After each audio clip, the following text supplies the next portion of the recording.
Hello. You better what? No, we already did that song. No, you didn't. The last episode was. No, he sees you when you sleep. You better watch out. The same song. Better not pout. I'm telling you why. Santa Claus is coming to town. It's the same song. No, it's not. Yes, it is. No way. Yes, it is. No, it's not. Yeah, because he's making a list, checking into toys, gonna find out it's not here, and Santa Claus is coming to town. He sees you when you're sleeping. Oh, I don't know. Anyway, hello everyone. Welcome to Historia. This is our relationship. Yeah, pretty much.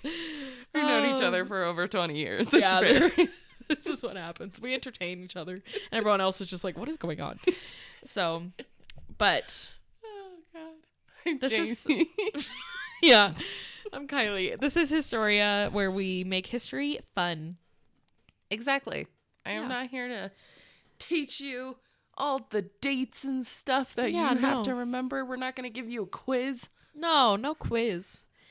The only quiz is following us on Instagram. Just kidding. That's a survey you have to fill out. Post on TikTok. That's where I 2 points for putting your name. Yeah. Oh, jeez. This is us not wanting to be teachers, but also wanting to teach. I left that career. Sort of. Hey, I took one class and I was like, fuck no. The one thing, if you're not from the United States, but you know this, that the education system here is the worst. Yeah. From pre-K to college, it is a hot ass mess. From being too expensive to unfair to just being flat out boring. Yeah. So this is the best way to learn. Yeah, I couldn't be a teacher because I couldn't survive off of that income. And it was terrible. Oh, yeah. They don't pay you shit here either. No, for all the work you do. So, anyway, a lot of countries really respect teachers and give them the amount that they deserve. But the U.S. just hates its people. Yeah.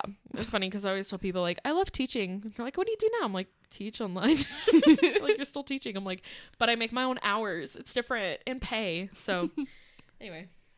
Well, back to this episode this week. What are we talking about? We have another good one that's not Christmas related. Or cursed object related? No. But it is on a series that we have done. Oh, is it Wonder of the World? Mm-hmm. Ooh. Yes. So I'm going to do a new wonder of the world. Okay. Mm-hmm. I don't remember all the list of it. So we have already covered Machu Picchu and the Taj Mahal. Yeah. These are the two wonders of the world that we have discussed. But I can't ever help myself when covering a topic in Mesoamerica. Huh? Didn't we do 3 of them? No, because then we did an old wonder of the world. Oh, that's why. Old wonders. Okay. Yeah. Yeah, because when I was going through my topic list of like what I wanted to cover, I was like, well, I could do this or I could do this. And I was like, I want to do another new wonder. So I like looked up the list again and I was like, oh, I want to do this one. Okay. Maybe next time I'll do an old wonder. Who knows? I'm just kind of, I'm just looking up stuff and I'm like, that's interesting. I almost did a new Wonder of the World. I was like, maybe I should do one of those. That would have been funny if we did the same thing. Oh God, that's our biggest fear. I know. Well, and I'm getting to the point where I start to forget like things we've done. Yeah. Like I'm like, did we cover that? That's why I always like check, like I go through the Spotify to be like, okay, what did we do? What didn't we do? Like the mythology, because we didn't really put the people like the goddesses and the gods that we talked about. Yeah. So I'm kind of nervous to like repeat the same one. But if it happens, it happens. And and it's hard too because like with Greek and Roman mythology, it's like the exact same story with different names. Yeah. So it's like trying to figure out like, okay, I have to think of a different person on what to do and stuff like that. But yeah, mythology, there's so much to it, especially in like different cultures. Like they all have their own. Mm-hmm. So it's just trying to find the research for it is the hardest part. Yeah. For some of them. It's true. But so this wonder that I am going to be talking about is in Mesoamerica, which is like Latin America now. But it is the New World, a new wonder of the world, Chichen Itza. Okay. Yeah. I want to go here so bad. It is so cool. I think I almost did this one. I think I was between those two. Yeah. And I was like, I don't know which one to do. So. Well, I'm covering it. Yay. Now, this wonder is big, it's rich with history, and it's open to the public today. So you can go visit it. Sweet. Mm-hmm. I really want to go there. I still want to go to the Taj Mahal. Like, that's like, after researching it and looking at pictures, that moved to the top of my bucket list. I'm like, I need to go there. It's so pretty. Well, it's so unique, too. Like, all of these wonders are so, like, when you go there and you just stand there, you're like, whoa. Yeah, just being able to see that in person. Well, it's like you have to take a deep breath of just, like, this is real. Like, that's how I felt when I got to Venice. Yeah. And I walked out to see Venice. I was like, this is not real. It was just so pretty. It's crazy for, like, how old things can be and how it stays. Yeah. Stays the way that it is. It's crazy. People might say that, oh, back in the day, there was, like, no technology. They made it work. Mm-hmm. Especially when it came to architecture. It's amazing. They figured it out. Heck yeah. Yeah, now we're making everything out of plastic. And can't hold anything. Real innovative. Guys, come on. It's just everything is like a gray and white box. It's true. IKEA. Hey, at least they have color. That's true. Look at McDonald's and like Wendy's and Starbucks. They look exactly, I can't tell the difference between them except the logo. They're literally gray boxes. Oh, that's true. Yeah, they all look the same. Dang. Just with their logos. Oh. Like Taco Bell doesn't even have their old 90s fashion. Oh, I wish they kept that. That would have been awesome. I love Taco Bell. Oh, God. Sorry, I'm one of those people that actually likes Taco Bell. I love it. It's delicious. Okay, well, back to... So part of the history of the city, it's all over the place. It's crazy. It took me days to do this research because the history was not in order from like all my sources. So I literally was going back and forth trying to pin everything. Like I was literally like Charlie Day, that meme that he was like with him pinning all like the red string and stuff. I literally felt like that, like trying to like piece everything together. Because like every single website that and like source that I used was like all over the place. They were just throwing information at you and you're like, okay, wait, what? So I'm gonna try and explain the best that I can. Okay. So I got this week's information from several sources. So I got a book called The Maya by Michael D. Coe. I also got some information from the Mayan Peninsula website, the Chichen Itza website, and the UNESCO website. Yeah. Because I didn't even think about that for Machu Picchu to look on their website, and I'm like, it's literally how it became a wonder of the world. Yeah, I didn't do that for Taj Mahal until the end, and then I wanted to see the price, and then I was like, why didn't I just look here for all the information? I know, right? It's all right there. You have everything. So now that we have introductions made, let's get on to the vast history of Chichen Itza. So Chichen Itza is located in the Yucatan Peninsula of Mexico, about 120 miles from the city of Cancun. So if you are not familiar of the Yucatan Peninsula, you're like, okay, Mexico, what? It's literally like that like the Y shape, pretty much. That's the Yucatan Peninsula. Okay. Yeah. So that is Chichen Itza is like kind of right smack in the middle, but kind of further out to like where the little Y is. Okay, that helps. Yeah. I'm not good with geography, so.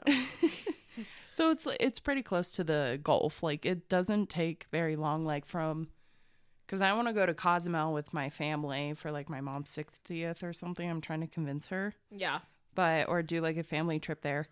And you can do like excursions to Chichen Itza, and it's about a 4-hour drive. Okay. To go there. So it would be a very early morning, because Cozumel is on an island, so you would have to go to the mainland, and then drive the rest or take like a shuttle the rest of the way there.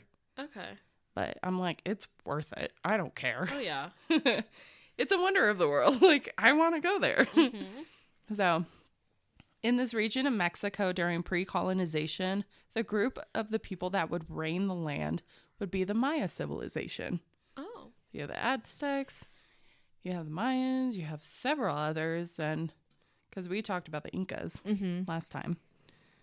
So the Maya were a large civilization that would form in the Yucatan around the 2600 BC era. So, yeesh. So everybody most likely knows one thing about the Maya civilization and how influential they were by the Mayan calendar. 2012. They were smart cookies. Yes, they were more than just creating the calendar. They were so far ahead of their time in astronomy and built some of the most astonishing temples in Mexico or in the whole region. Like, they have some pretty cool places.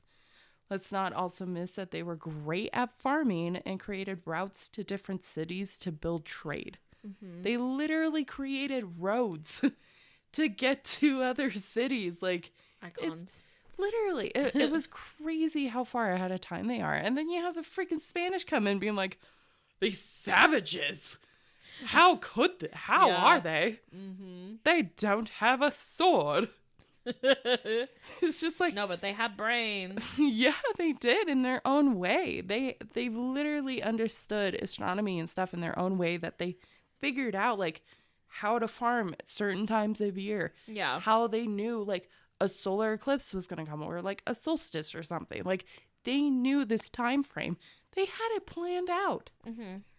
Granted, a lot of their stuff was for religious connotations and sacrifices and stuff like that, but they understood the world. Like, they did, like no other. Yeah, like I don't even understand it that well. Even like Spain and England and stuff at that time were still slowly kind of getting into astronomy, where the Mayans were like, that's a planet. Yeah, they're like, we already did that like 6 years ago. Literally. Nice try.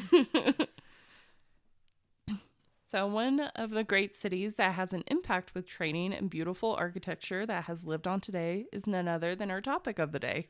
They are very rich with all of that. So Chichen Itza beginning history is unclear even to today. I kept getting mixed, kind of like, oh, it started here. It started then. It started then. I was like, okay, I'm just going to give a range. So yeah, the city roughly was like 415 to 35 in some like manuscripts, whereas like one said that it was like 455 that it was founded. And the Maya people who found this were called the Itza. So the Mayan civilization was like a large reign group.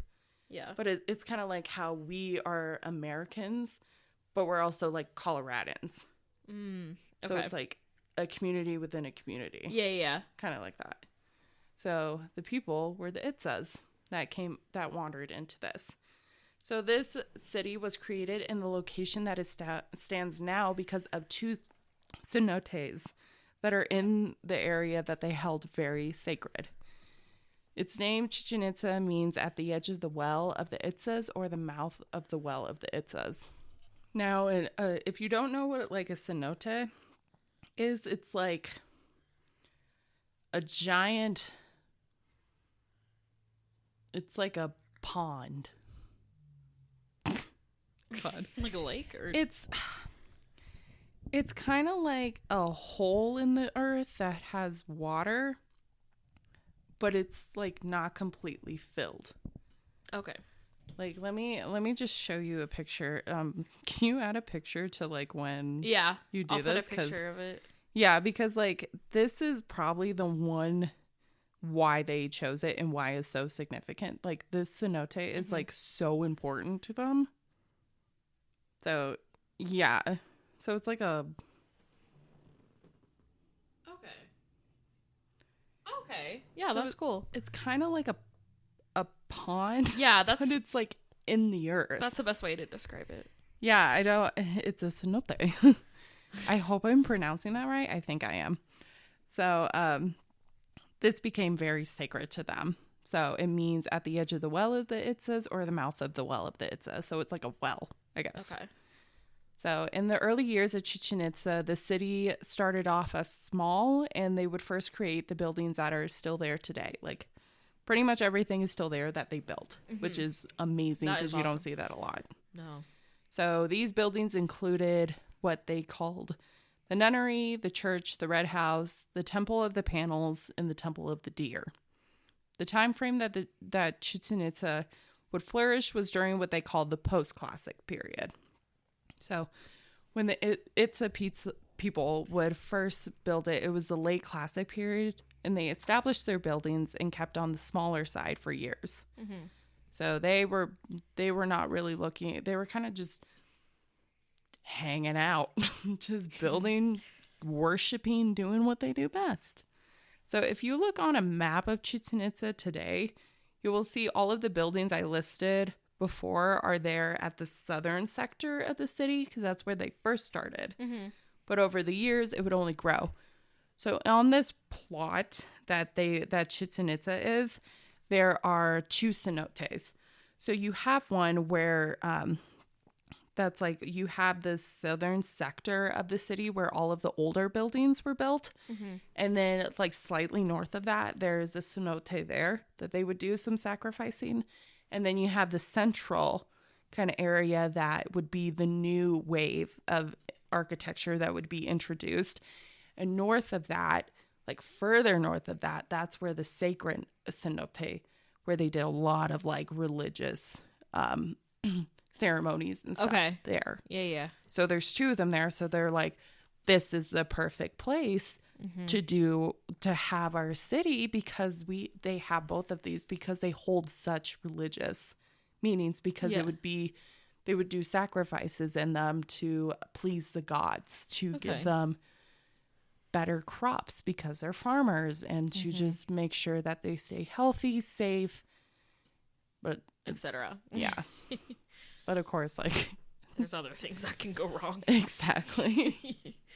So Chichen Itza would grow to become a capital, but the Itza people with their, I think it's called Puke architectural designs, they're building because that was like the original architecture that they had. It would start to digress during the 10th century when there was a huge shift. Mm-hmm.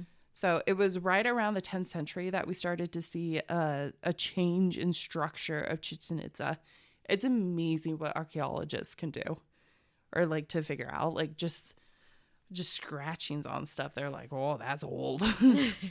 But you can see through the architecture how it's changed. Like you can see from like pretty much how the rocks are formed of like, okay, the southern sector is a lot older than the other ones of like how they did like samples and just pretty much like the designs are like, okay, from what we know of this history, this is an older part of history that we know that they stayed here. Like how they figured it out is beyond me. Yeah, that's incredible. It's crazy. I love it.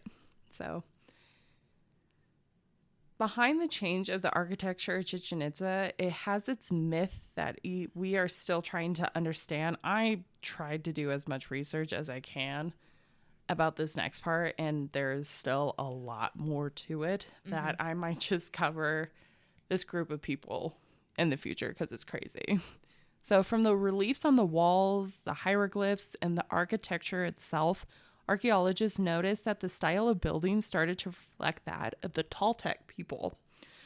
So the Toltec people that I was trying to figure out and did like a little bit of research, I got mixed like research of some people were saying, well, they were Aztec, like part of the Aztec civilization, where some were like, no, it's also part of the Maya civilization. And I'm like, because of Chichen Itza, that's where they tie in with the Maya civilization. But I think they're Aztec. But there's also like the myth behind them that I don't think they're an actual group of people. I think they were more of like a myth of warriors to a region in Mexico that gave them the Toltec. Like like the architecture and stuff, like to their belief systems. Okay. They had a certain belief system. I'm still trying to figure it out. I want to cover them because it is very interesting how, like, when you see their architecture, you're like, that's Toltec. Mm-hmm. It's crazy, but as soon as you see it, you're like, when you see the serpent god, because that's who they prayed to, that's who they worshipped, you're like, those are Toltec, because that is who they believed was, that's who they prayed to, who they believed the most in was the serpent god. So this is, Chichen Itza has it written all over it of the Toltec people. So it's like, okay, there had to been some collaboration at some point that they had to have influenced, because the Toltec people are from the other side of the peninsula. Yeah. The other side of Mexico. Wow. So they're like, okay, how the hell did they end up here? Oh. So there's like a lot of history behind that of like, well, maybe they had like a trouble in their capital, so they wanted to move to a new capital. And Chichen Itza was up and coming, so they're like, we can take advantage of that. And they did. Interesting. Yeah, so there's a lot of history behind those people. Wow. Mm-hmm. I love Mesoamerica. It is very fascinating. There's a lot that goes into it. New series. Just Mesoamerica. Yeah. So the Toltec myth with Chichen Itza is that the Toltec warriors and the chief deity Kukulkan, also known as the serpent god Quetzalcoatl, invaded the city and took the city to their own. So they invaded. They're like, bitch, this is ours. We taking it. And it's a people are like, okay. Because they're warriors and they're like, oh shit, your deity is like a serpent god. Like, holy shit. No fucking with that. They're take it. Let us live, please. But in reality, it could have been that people who migrated from Tula came to Chichen Itza when the population was low and used their numbers to change the city to their economic and political standards. That is a more realistic interpretation. More like it. Exactly. So, using the Toltec people and their idea, they created a new city of Chichen Itza. They were like, let's start something new. This tradition started around the late 900s. So this is CE, so Common Era. And changes started to be influenced pretty rapidly in the next couple hundred years. Like, they built fast. They built. And they didn't even have the wheel, I don't think.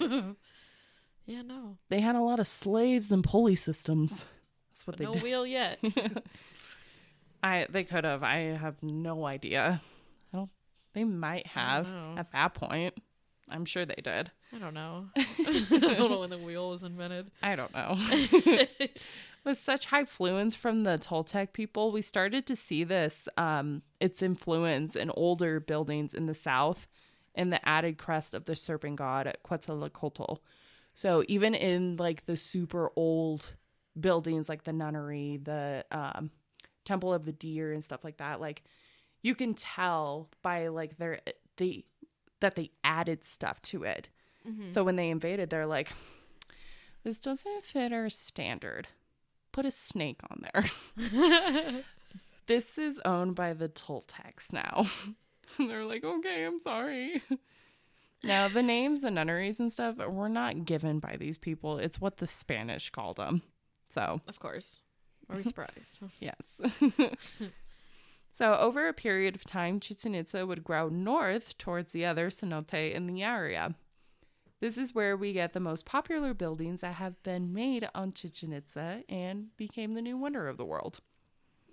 So, over the next couple hundreds of years until the Spanish conquest began, new architecture and the foundation of the capital, Chichen Itza, started to develop.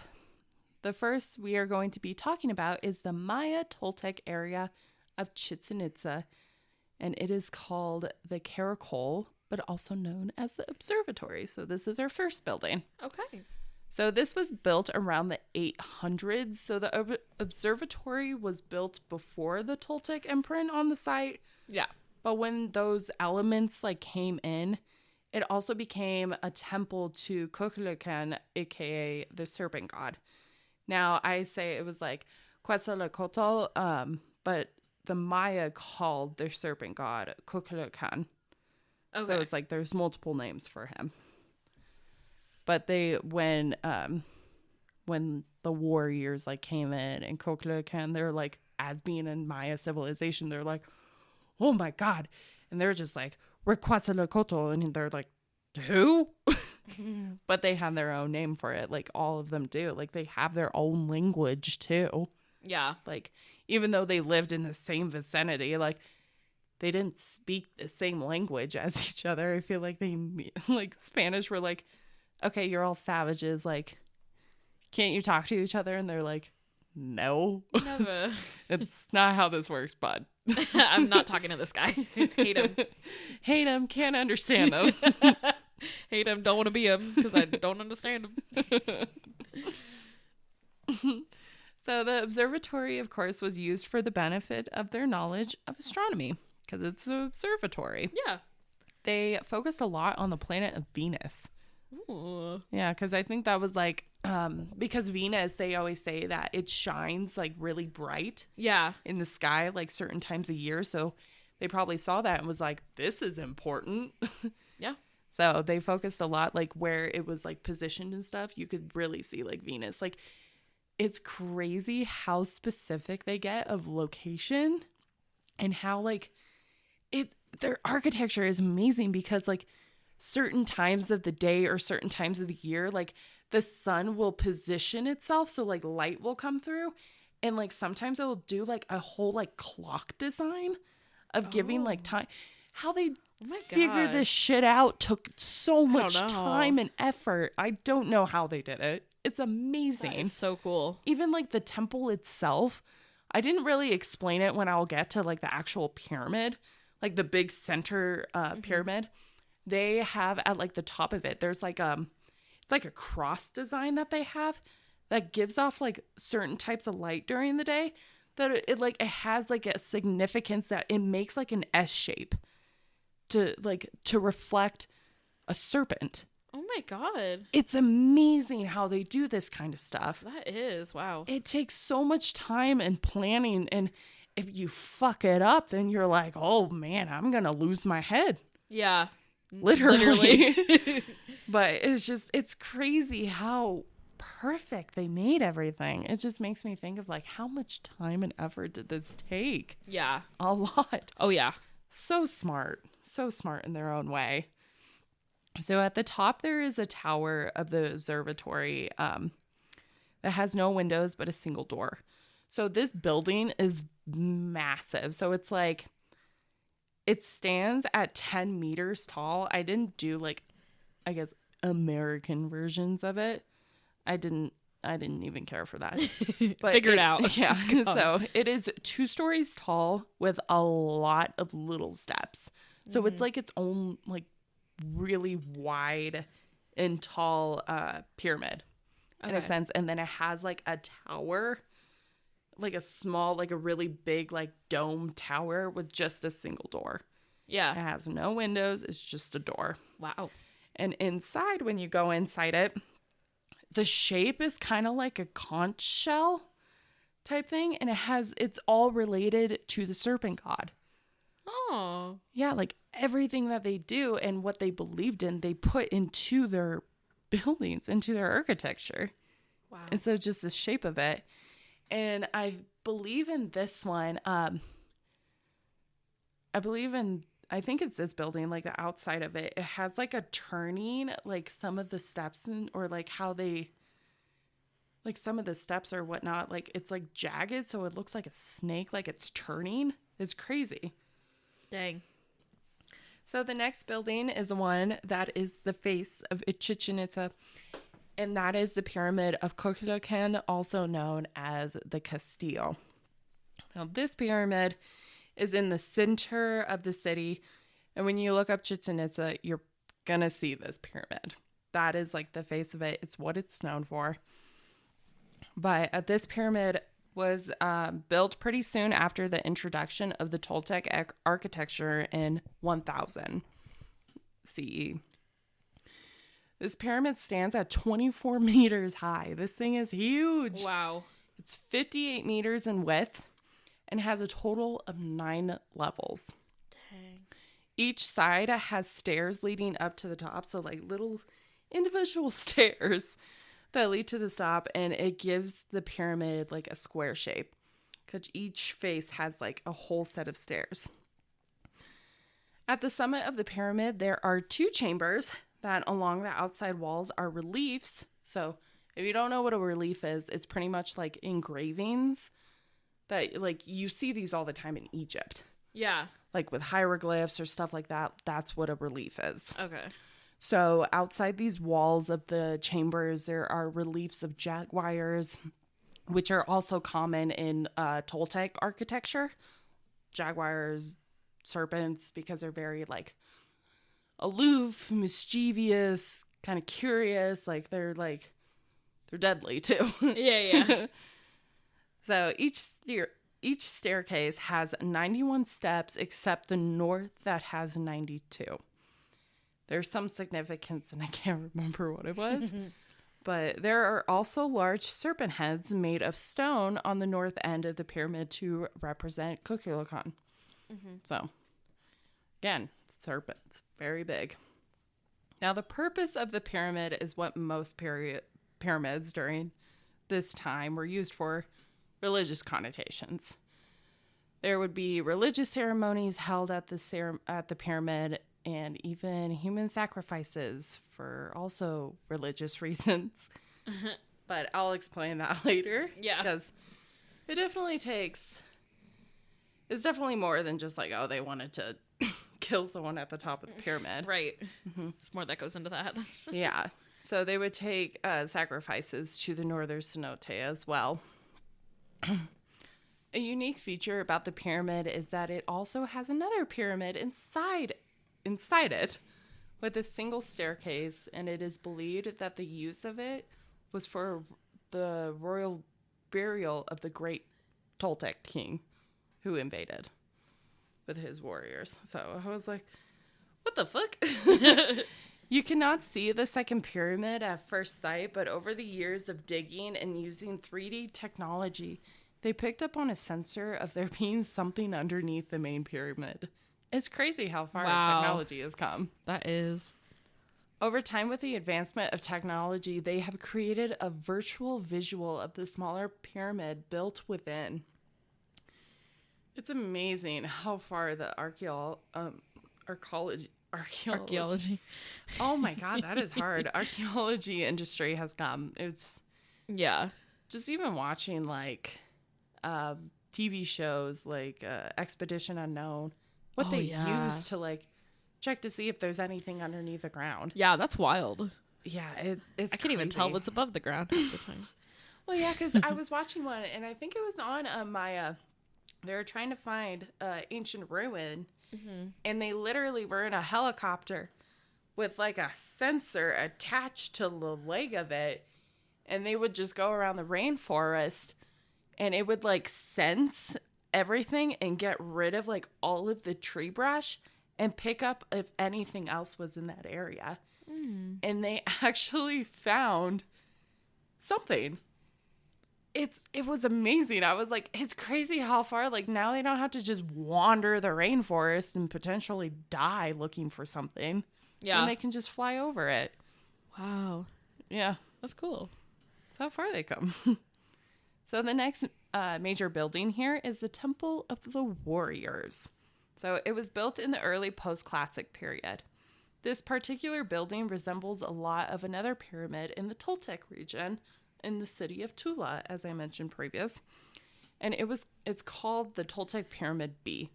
So these two pyramids look a lot alike. So they're like, okay, there has to be some significance to the Toltec architecture becoming an influence into Chichen Itza. So it's like there has to be some sort of like significance. Yeah, correlation with one another. Yeah. So outside of the building, there is a doorway that has around it reliefs of serpents, and there are chambers at the top of the pyramid as well. So inside the pyramid are paintings. So these paintings inside have scenes of warriors with captives, the houses with like thatched roofs, and they have the scenes of Chichen Itza city and the belief of how the Toltec myth came to be. So pretty much it tells a story of like the warriors coming in, invading the area, and taking control. Okay. They painted it and made reliefs of it everywhere. So, another part of Chichen Itza that makes it so unique is that it has the largest ball court in Mesoamerica. Ooh. Mm-hmm. Measuring at 146 meters by 36 meters. Now, I believe you discussed ball courts when you covered Columbus. Yeah, but I'm just going to give a refresher. I said it all, so you gotta refresh me too. Mm-hmm. So, ball courts were an intense game played by the ancient civilizations. Yes. Mm-hmm. The games got very intense, and it came with great sacrifice. This particular ball court was built between 1050 and 1200. Mm-hmm. It's never going to be exact. You can't really know unless they literally carved it. Yeah. But even then, they're like, I don't know. Then they don't know what's going on. So in most ball courts, the walls are sloped, but for the ball court in Chichen Itza, it is completely vertical. Okay. So it's like the walls. So for some of them, they're kind of sloped. So there's a hill or something. This one is completely vertical. Mm. So it's you're by yourself in them. You don't have people on the outside. Yeah. But I think for how it is, I'm assuming that the viewers were looking down on them from the top of it or on the ends. That's my assumption. Yeah. And then somewhere they would have the chief.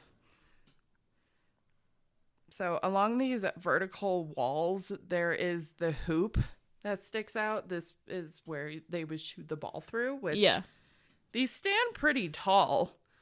So I was like, I don't know how anybody would get shit up in there, but they did. They managed. They really did. Now the players would have to use their feet, hips, and head to get the ball through the hoop. This ball was not like any average ball. It was heavy and made completely out of rubber. So they were probably getting bruised like crazy, probably breaking stuff too. It was not fun. I think people still play this too, for festivals and stuff like that. Yeah. I assume they found a different version of it, but maybe not. Well, I don't think they use the same type of ball. Yeah, not that harsh. No, I think it's probably a little bit lighter. Rubber. And you don't get sacrificed afterwards. Yeah, that. Hopefully not. Who knows though?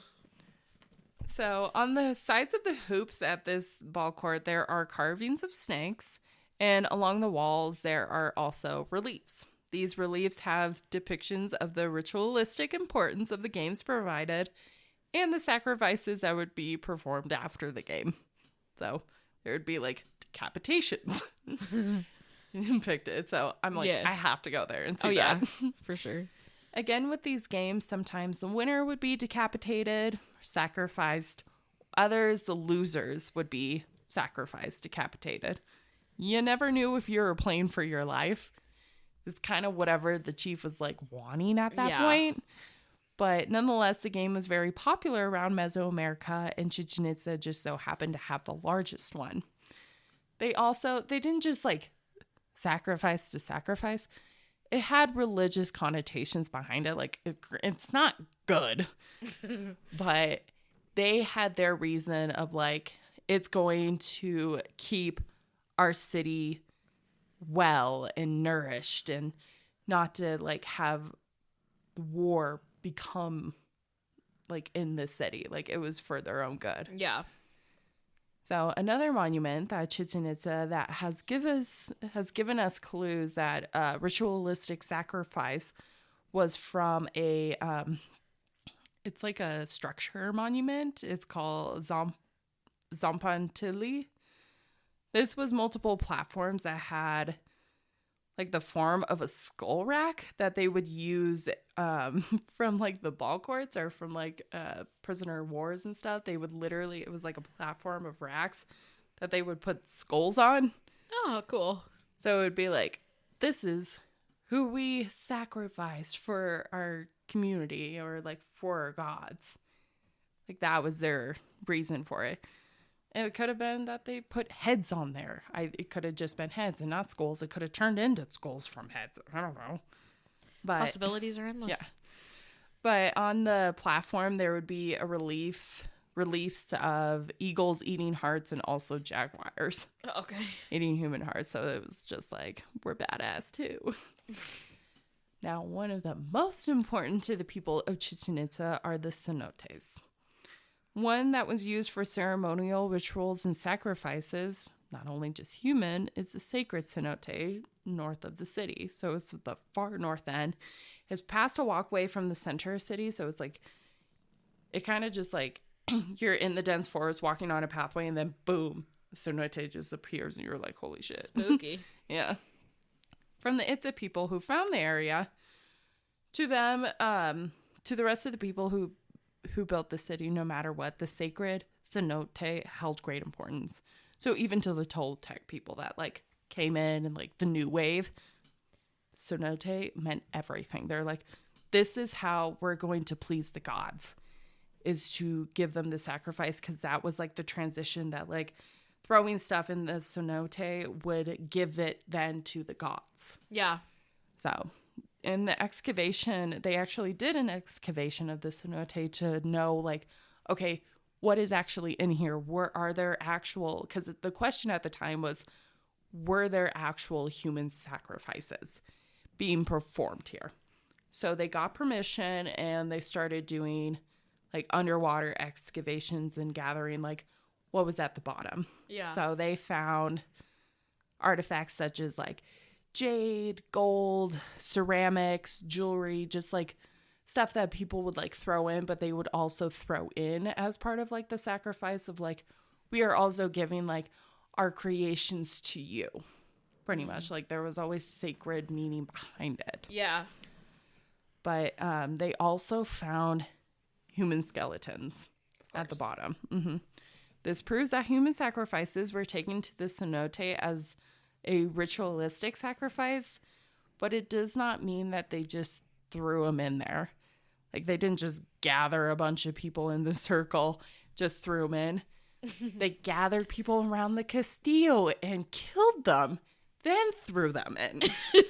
That's what they did. Can't forget that step. Yeah. On extracting the skeletons, anthropologists did scans on the remains and found that several of the bodies that were found had been killed or wounded before even reaching the water. Wow. So it's like, it could be that they were sacrificed at Castillo, that they did at the top of the pyramid, at the chambers, they did their sacrifices. Mm-hmm. It could have well been that. So now, like most topics that we have about Mesoamerica, what about the Spanish conquest? Well, the Spanish invasion in the 1400s didn't have much impact on Chichen Itza. So the prime era of Chichen Itza was primarily during the 800s to the late 1200s. Anytime around after that, like the 1300s, the capital would because the capital at the time was Chichen Itza, but then it became Mayapan. So everybody was then leaving Chichen Itza to go to Mayapan to go to the capital, which I bet they were wishing that they didn't when the Spanish came. They're like, oh shit. So after this occurred, after the new capital was placed, Chichen Itza started to fizzle to nothing. Granted, Spanish still entered into the Yucatan and they still wandered into the city. They just kind of were like, hey, what's going on? Like, this seems like a pretty legit city. Why is no one here? And at this point,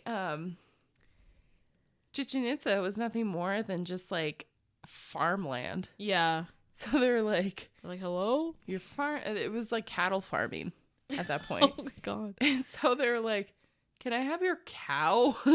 Like this is so legit. Like they renamed a lot of the stuff. Like they renamed the nunnery, the Red House, Castillo. Like they renamed everything when they saw it because it was still there.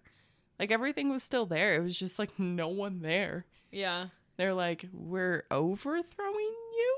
Question mark? Question mark? But like they still thought it was such a beautiful area. And they wrote about it too. Like that is how we know of Chichen Itza, because the Spanish wrote about it. Yeah. They're like, it's a really cool place, but like there's nothing going on. It's cattle farming now. There's a giant ass pyramid in the middle of town. There's no one there. So it's pretty much where it got left off for about 400 years. Wow. Yeah. So the reintroduction and what makes it a new wonder of the world today is, of course, by an explorer. Because that's what they do. Yep. Sounds about right. So this explorer was named John Lloyd Stevens. So John was very into the ancient history of Mesoamerica, like most are when they explore stuff, especially the Mayan culture. The Spanish actually wrote, of course, about them, and it intrigued him. It intrigued John. He was like, okay, I want to know more about this Chichen Itza place. Like, I bet it has to have more than what the Spanish just said it was for cattle farming. Yeah. Like, they explained, like, all the different buildings and whatnot, and he's like, I have to find it. So in 1841, John and a group explored the tip of the Yucatan, where he would stumble about the magnificent area. He eventually found it. He was like, whoa. It was not in its prime glory as it had been about 400 years prior because of it being dense forest. It's like in the middle of a rainforest. So there's actually a photograph that I saw in one of like the researches that it was doing, and it was a picture of the Castillo when they first stumbled upon it, or when they first started to do like the extraction of it and like the digging and whatnot, and it's literally just covered in trees, vines, dirt. Like it literally was just covered to the top. Like you would never know. It would like if the top two chambers were not covered, it would look like a freaking hill. Wow. Just in the middle. Oh my God. Like you would never know. It's crazy. It's so cool. Like I want to look at more photographs of like what it looked like before they started excavating. Yeah. I love when I see pictures of that, like before and after. Oh yeah. I always see that. Yeah, for like for Hatshepsut's like temple. Oh yeah. Cuz it's literally like built into like the wall pretty much. Mm-hmm. Like the before and after, it's incredible. Like just to see how far they came to everything. That is really cool. But especially for this. So John became so involved and wanted to just extract more, to learn more about the area. He actually got the U.S. consul to purchase the land. Wow. Yeah, and they would own it until 2010. After 2010, Mexico took back the property, pretty much claiming it theirs. They're like protect it in their way, which is always good. You don't need another country owning land that is yours. So at the site, there is so much history, and it has helped discover more about the Maya civilization. And it was a matter of time that Chichen Itza would also become a UNESCO World Heritage Site because of how much excavating they were doing for it, how much they were learning about this site. And they're like, we cannot be having like the U.S. consul owning this land. Yeah. It's like this, they cannot be using it for their own profit, like for their own gain. Or like at any point they can just drop a hotel on it. Mm-hmm. It needs to be protected. It can't just like, it still has like a visitor center and like a gift shop or like a pop-up gift shops in a sense at the site itself. But they're not building like a freaking roller coaster or like a hotel or something in the area. Mm-hmm. They can't do that because it's protected. It's like they have no right to. It is also under the protection of the INAH, which is Mexico's National Institute of Anthropology and History. So the Chichen Itza would become a World Heritage Site in 1986. So it's been protected for quite a long time.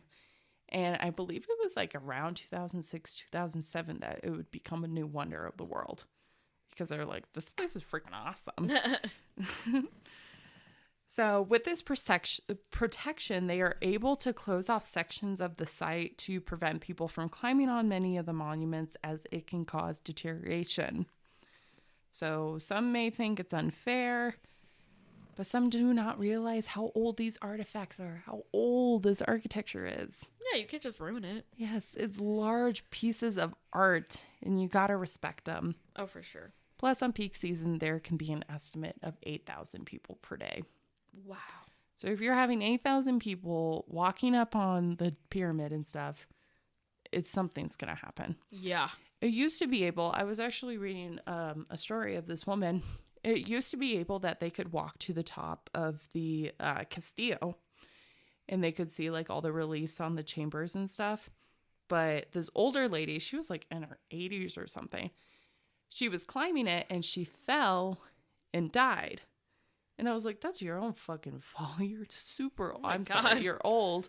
But like these stairs are really sketchy. Like you have to be careful. Yeah. But it's like you're also going at your own risk. But I completely agree that people should not be allowed to go up there just because of the deterioration for you don't how want many it to people. Fall. Exactly. It's like you want to walk around it, not on it. Yeah. It's a work of art. For sure. In their own way. So the site is actually open year round, so you can go any time of the day. It's open 365 days a year.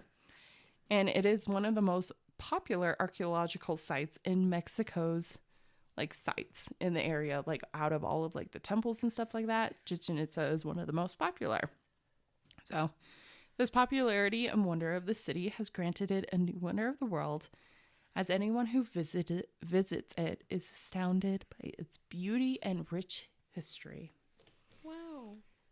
I love this site. That's awesome. I want to go there. That'd be cool to see. I just want to learn the history behind it, or just like their like tours and explanations just to see it up there, up close. So that's on my bucket list. Yeah, that'd be super cool. Yeah. If I can't make it to Machu Picchu, then I'm going to Chichen Itza. There you go. So one or the other. Yeah. I do want to go to Mexico City because they have the Mayans, or they have a sundial, like a giant one. Oh. That Cortez buried. So, of course. Goals. But, yeah. Wow, that was interesting. So, I love doing the new wonders. I want to do an old wonder soon. Yeah, maybe I'll do an old wonder soon since I've only done new. Mm-hmm. So, I like doing looking up new series or new topics. And I was like, oh, we haven't done this one in a while. And I'm like, oh, I have to do this one. Heck yeah. Yeah. That's awesome. Mm-hmm. So, where can you find us? Well, if you want to see more of us, you can find us on Facebook, Instagram, TikTok, and YouTube at Historia the Podcast. You can also email us at historiathepodcast@gmail.com. Send your topic requests and all other inquiries. Inquiries. Is that the word? Yeah. Happy holidays. Are we taking next week off? Yes. Yes. So next week is Christmas week. Yes, we are going to take Christmas off just so we can celebrate the holidays. Even if you don't celebrate Christmas, you get a week off from us. Congrats. Which means we'll actually see you in the new year. Yes. And so I believe you have a good one for us next week. Yeah, it's a good one. And then after that, I'll do 2022 in review, like how I did a recap of 2021. I'll do the same thing for 2022. Yeah. Which takes a lot of research, but I'll do it. All right. We will catch you on the flippity flop. Yes, we will. Goodbye. Merry Christmas. Merry Christmas. Happy Hanukkah. Happy Kwanzaa. Happy holidays. Yay. Represent. Bye. Represent.